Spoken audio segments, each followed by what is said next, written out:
Hello everybody, this is Andrew here again. Today I was going to talk a little bit more about chords and some more advanced chords. So without further ado, let's get after it. All right, here we are in Logic Pro. Now some of you may feel like you have your basic chords, like major and minor triads mastered. So to go back, drag that down to a C. Our most basic major chord's going to be C major. That's on the white keys, and as I've said before in videos, I could drag this MIDI up or down, and wherever I land, that bottom note, taking the place of where C was, in this case it's a G.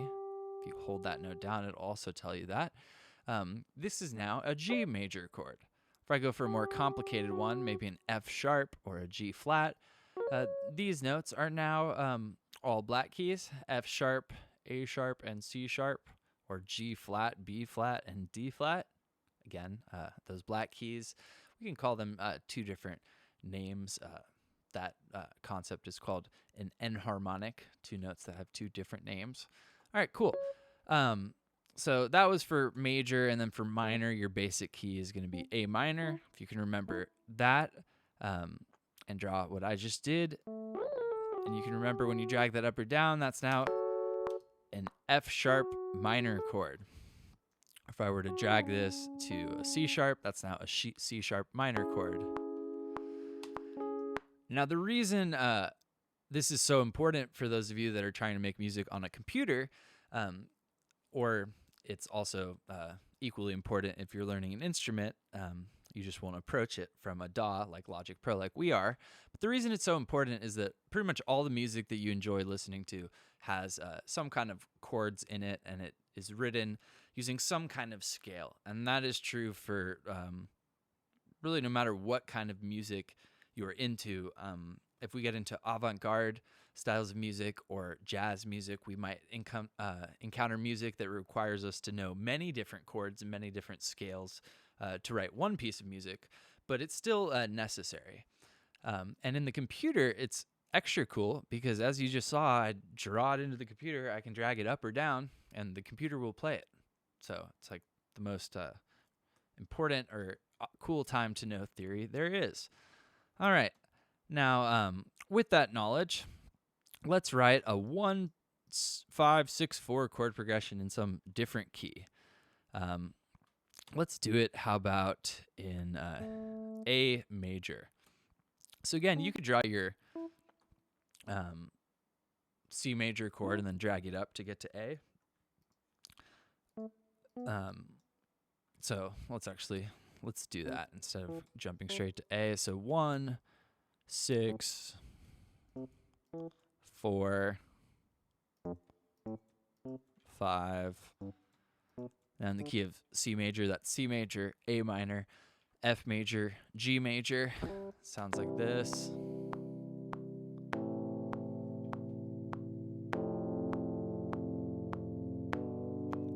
Cool.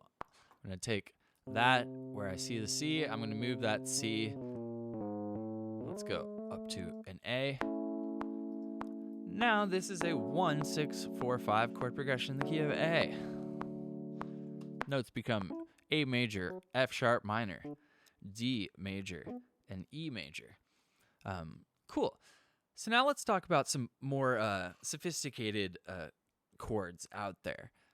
In one of my former videos, I believe I've mentioned this before, but the idea of a major seventh. So a major seventh, I'm going to add the note closest to the root. So there's a major seventh. Now, the number where that comes from is if we're in a major scale and we counted all the scale tones, 1, 2, 3, 4, 5, 6, 7, that's the seventh note. Now, in jazz music and with extended harmonies, I'm going to show you a minor 9 here. Now, one good thing is, so a ninth is the same thing as a second. The reason we don't call it a second chord, sometimes in pop music you'll see suspended second, but the reason we'll write it out as a 9 in jazz music is like typically that added harmony is on the top. It sounds the best voiced that way. You can put the ninth more towards the bottom, but that will require doing some more creative things with your chord voicing to just make that chord not sound muddy. So if I thought about F sharp minor, the second note's going to be a G sharp in F sharp minor and major. Luckily, that actually gives us a common tone. So we've got a major 7th. Here's the minor 9th. Ooh, it's a really cool chord. I love 9ths. All right. Coming to the D major. I could do a D major 7. That's not that interesting if I keep going up. So 7, 8. Again, that would be 9. 10, that's in our D major chord. 11, it's not in our D major chord.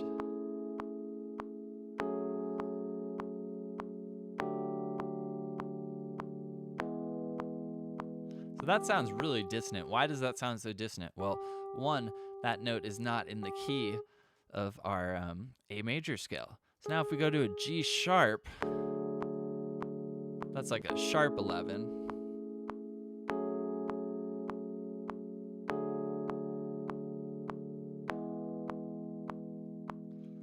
Nice. Now, that may be a little annoying because we've already done that same note. So perhaps we go to a major 7th, or what about a major 9?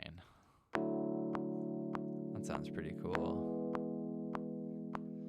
All right, now E is our dominant. It's our 5th note in the key of A.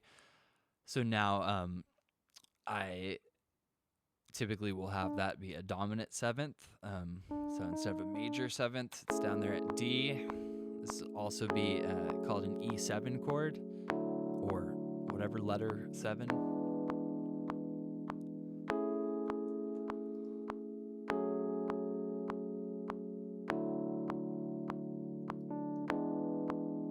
Nice. And if you've listened to any of my music, you probably heard this kind of thing in it before.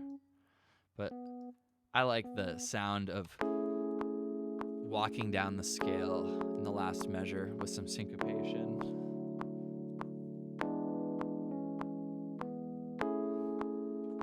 Definitely done that in quite a few songs, both under my own artist alias listed below, or in my catalog of music I've written for television, which you can also find a lot of that through my webpage. All right, cool. So I just wrote a more interesting 4-chord progression, still a 1, 6, 4, 5, but with 9ths and 7ths, and it sounds already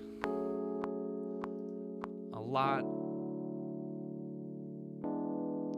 cooler, like thicker.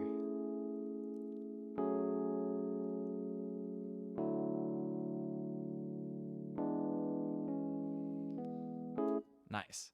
It's definitely a pretty cool chord progression. I'll probably use that in something else. All right, cool. Awesome. So that's where I will leave that for now, and I'm going to do another video right here where I build all the different chords and show you the formulas of the most common chords in music. Cool. So stay tuned. I'll be right back with the next content. Till next time.